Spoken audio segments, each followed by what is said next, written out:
November 12, 1942, Richmond, California. A complete cargo vessel, 441 feet long and weighing over 28 million pounds, stood ready to slide into San Francisco Bay. But this was no ordinary launch. This ship, the SS Robert E. Peary, had been fully assembled in just 4 days, 15 hours, and 29 minutes. To grasp how utterly impossible that number is, you have to understand the old way. For centuries, since before the American Revolution, master shipbuilders spent 6 to 8 months constructing a single vessel of this size. In the early days of the war, the average build time for one of these ships was 230 days. So how did an industry stuck in tradition for 3,000 years suddenly shatter every record? How did one civilian, an outsider who had never built a ship in his life, mastermind a system that could produce a new vessel every 4 days? This wasn't an improvement. It was a manufacturing miracle, and it would change the course of the war. That 4-day miracle wasn't born from a desire for efficiency, it was forged in desperation. By 1941, the war was being lost not on the battlefields,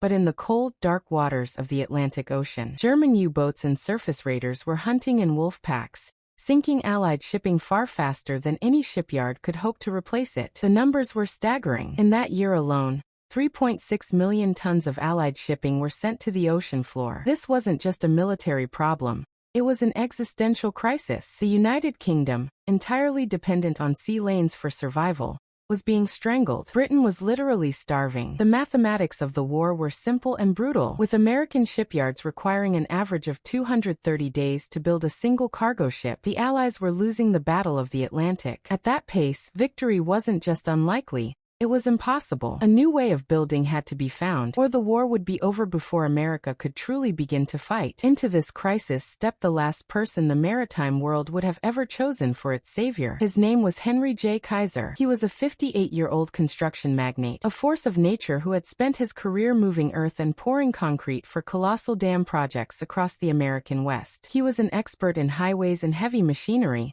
but he had never built a single ship, and he had never managed a shipyard. Yet on December 27, 1940, this outsider made an audacious promise to the United States Maritime Commission. He would build 30 massive cargo vessels for the desperate British government, and he would do it in 2 years. The established industry saw a man completely out of his depth. What they failed to understand was that Kaiser's total ignorance of their traditions would become his most powerful weapon. He wasn't burdened by centuries of knowing how things should be done. He was only interested in how they could be done, faster than anyone thought possible. Of course, the world of traditional shipbuilding, an industry steeped in centuries of rigid tradition, did not see a savior. They saw a fool. The established masters, men whose skills had been passed down from father to son for generations, immediately dismissed Kaiser as a naive opportunist. They saw his confidence not as vision, but as arrogance. The skepticism was so severe that even his own partners were wary. The Todd Bath Iron Works, one of America's oldest and most respected shipyards, had only reluctantly agreed to the project. Their leadership privately assumed that their seasoned expertise would have to compensate for Kaiser's profound ignorance. Watching from the sidelines was William Francis Gibbs, the nation's most respected naval architect, who had designed more ships than Kaiser had likely ever seen. The battle lines were drawn. On one side stood an entire industry built on tradition. On the other, a dam builder who believed they were all wrong. Kaiser's assault on tradition began with his first and most profound heresy. He proposed to eliminate riveting entirely. For centuries, ships were held together by rivets, heated metal pins hammered through overlapping steel plates by highly coordinated teams. It was a slow, brutal, and laborious process. A single skilled crew, working in perfect sync, could install maybe 100 rivets in a day. This was a massive bottleneck, because a single Liberty ship, if built conventionally, required approximately 1 million rivets. Kaiser's solution was simple and radical. He would use electric arc welding instead, a technique he had already mastered building massive pipelines across the American West. To the maritime establishment, this was reckless insanity. Vice Admiral Emery Land, the chairman of the Maritime Commission, examined the proposal with deep skepticism. His private correspondence revealed the establishment's horror. Welding has never been proven reliable for hull construction at this scale. The British Navy forbids welding on warship hulls. Kaiser, they believed, was asking them to bet America's entire supply line on an unproven technology. It was a gamble, but one that necessity would force them to take. If welding was the tool, Kaiser's next idea was the system that would make it a weapon against time itself. The inspiration came from outside the maritime world entirely. Kaiser's chief engineer, Clay Bedford, had just visited a Ford Motor Company assembly line. He watched cars being built with prefabricated components at each station and became convinced ships could be built the same way. Traditional shipbuilders found the comparison absurd. For centuries, a ship was built sequentially. You laid the keel, then built the hull, then built the engine room, and only then could you begin the painstaking process of installing the engine. Everything had to happen in a slow, linear order. Kaiser shattered that timeline with parallel production. Instead of building one piece at a time, his yards fabricated entire sections simultaneously all across the facility. While one crew assembled a complete bow section, other teams were building the stern, the deck houses, and the engine rooms in parallel. When the massive sections were complete, giant cranes would lift them onto the building ways, where welders joined them together. A process that once took weeks, like installing an engine, now took hours, as a complete 200-ton engine assembly was dropped into a waiting hull in a single operation. Ships were no longer being built, they were being assembled. A revolutionary system required a revolutionary workforce, and Kaiser's final heresy was his most direct assault on tradition. For centuries, shipyards recruited from a closed pool of maritime communities where skills were passed down from father to son. It was a guild system that took decades to master. Kaiser blew that system apart. He advertised in newspapers across America, promising good wages and, most importantly, promising to train absolutely anyone willing to work. The people who answered the call were not seasoned craftsmen. They were former secretaries, farmers, housewives, and laborers who had learned to weld just weeks earlier. By October 1941,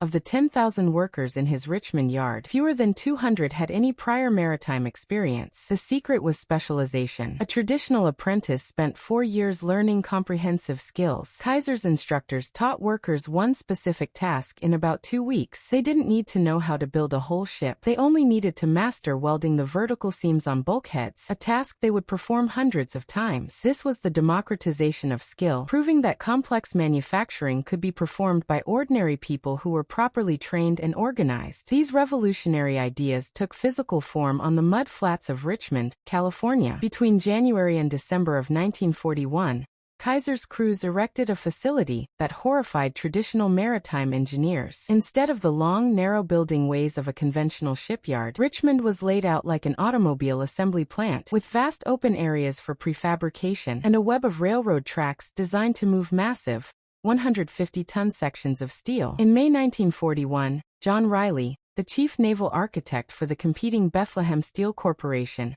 and a 30-year veteran, came to inspect the site. His confidential report was filled with criticism. "Kaiser has violated every principle of efficient shipyard layout I learned in 3 decades of experience," he wrote. "His prefabrication areas are too large. His crane capacity is absurdly excessive." But then came the grudging admission, the ultimate validation from a skeptical expert. "Yet I must admit," Riley concluded, "the facility is designed for exactly what he claims: rapid assembly of prefabricated sections." The system, however unorthodox, was built for speed. With the system in place, the clock began to shatter. As Kaiser's inexperienced workers gained confidence through late 1941, the construction time for Liberty ships began to fall at a dramatic, almost unbelievable rate. The proof was in the production data. Kaiser's first ship took 197 days to build and deliver. Ship number 2 required 169 days. By ship number 5, the time was down to 128 days. By the 10th ship,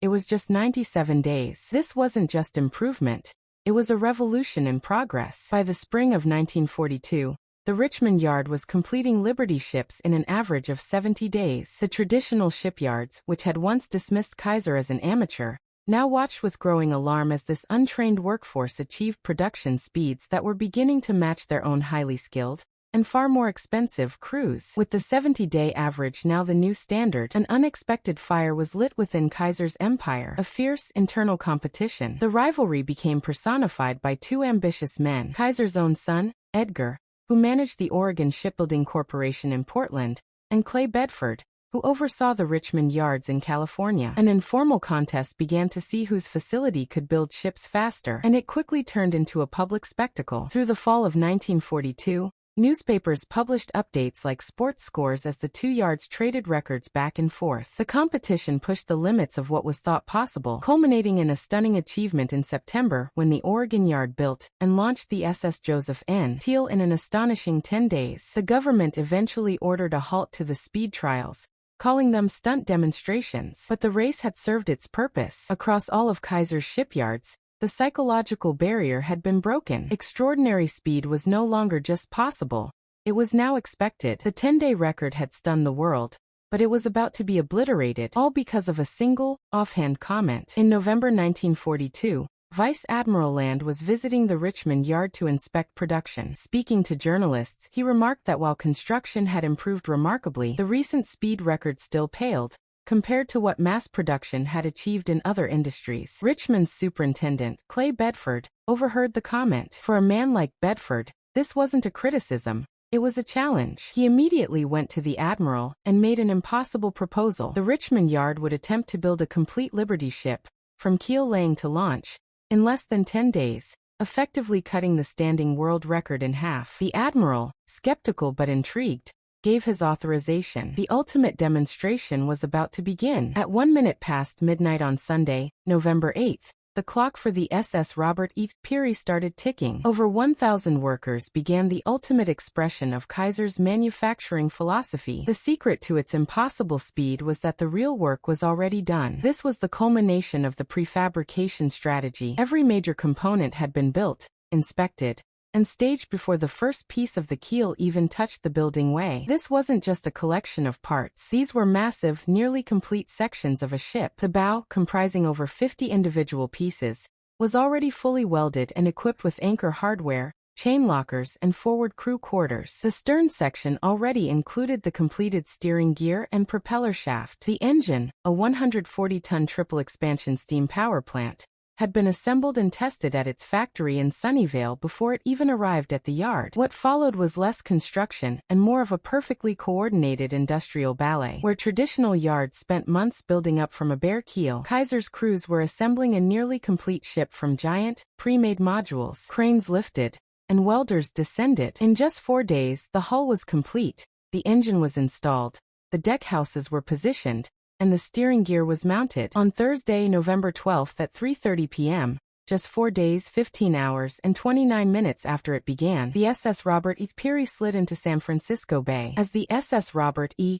Peary slid into the bay, the crowd of observers stood in stunned silence. This was a gathering of the maritime establishment, military officers, competing shipyard owners, and journalists from across the nation. Many had arrived expecting to witness a spectacular failure, or, at best, a hollow publicity stunt that looked complete but lacked functionality. What they saw instead was a fully operational ship, ready for service. The true climax of the day came when Vice Admiral Emory Land, the man who had been so deeply skeptical, stepped up to the newsreel cameras. His words marked the official surrender of the old guard. 6 months ago, I would have called this impossible, he began. Traditional shipbuilding wisdom accumulated over 3,000 years said you cannot build a proper ship in 5 days. Henry Kaiser has made traditional wisdom obsolete. Then came the final, stunning validation. Land announced that the Maritime Commission would now require all contracted shipyards to adopt these revolutionary methods. It was a total victory. The psychological impact of that day on traditional shipbuilders was profound and immediate. The very same yards that had dismissed Kaiser as an ignorant outsider just 18 months earlier now sent their top engineers to Richmond, not to criticize,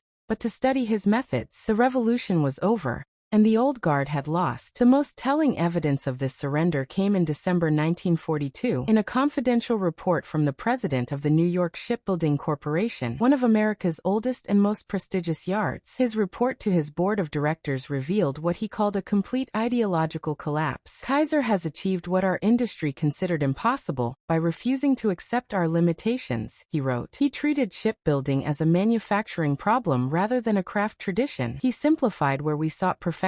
He trained masses of unskilled workers where we cultivated generational expertise. The report's conclusion was a stark ultimatum that echoed through the entire industry. We must either adopt his approaches or accept irrelevance. With the establishment's surrender, Kaiser's revolution went national. By early 1943, 18 shipyards across the country were building Liberty ships, using his methods of prefabrication and welding. The results transformed the face of the war. The average construction time for a cargo ship fell from 230 days to just 42 days nationwide. By mid-1943, the United States was launching 3 new Liberty ships every single day, more tonnage than German submarines could sink. This industrial tidal wave fundamentally changed the mathematics of victory. Japan's military planners had bet on a war of attrition, believing they could sink American ships faster than they could be built, forcing the U.S. to negotiate. They were wrong. As Admiral Chester Nimitz, commander of the Pacific Fleet, later wrote, they failed to account for Henry Kaiser. The simple math was that the side that could build 3 ships daily would always defeat the side that could only sink 2. In his final analysis,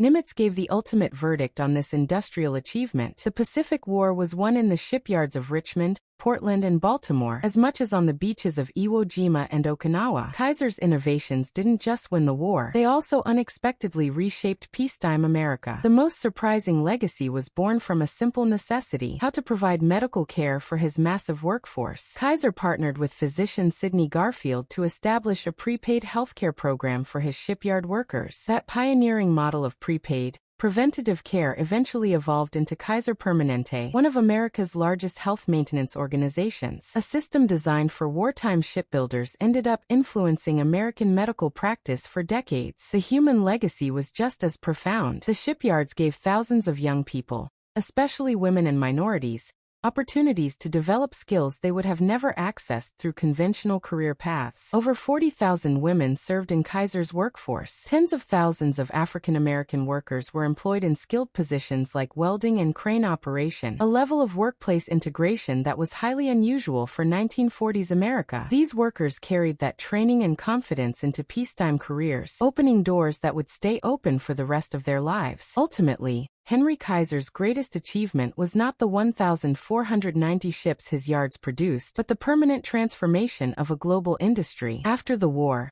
the knowledge developed in the Richmond Emergency Program did not disappear. The prefabrication techniques, welding procedures, and parallel assembly that he pioneered became the universal standard in global shipbuilding. When Japan and South Korea rebuilt their maritime industries in the 1950s and 60s, they didn't look to centuries of European tradition. They studied Kaiser's Liberty ship program. The massive, world-dominating shipyards in Nagasaki, Japan, and Ulsan, South Korea, were the direct descendants of the revolutionary practices born on the mudflats of Richmond. The man who knew nothing about ships fundamentally altered how they would be built for the remainder of the 20th century. His enduring legacy is the simple, powerful truth that sometimes the greatest revolutions come from those who are unconstrained by tradition, proving that impossible is often just a placeholder for nobody has figured out how yet.